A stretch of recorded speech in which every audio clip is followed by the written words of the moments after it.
So ngayon po ay sineselebrate nga rin po natin yung World Polio Day po, no? So ito po ay celebrated sa buong mundo. No? Dahil po kasi ang Pilipinas ay considered ng polio-free.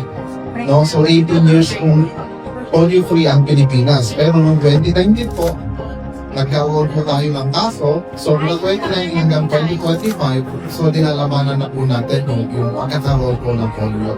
So isa po sa pinaka mabisang ginagawa po namin ay yung pong pagbibigay ng awareness sa community at saka po yung pagbabakuna particular sa mga 0 to 5 years old na mga bata.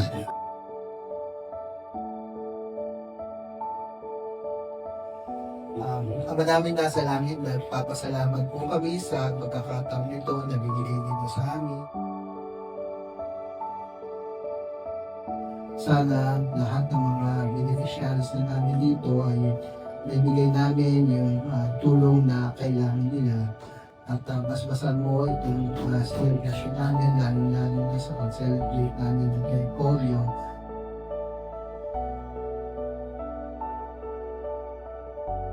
Ito iniiwan namin sa pangalan ni Jesus Cristo.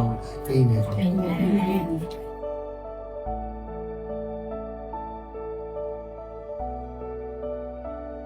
Let us spread awareness to everyone, and together we end polio.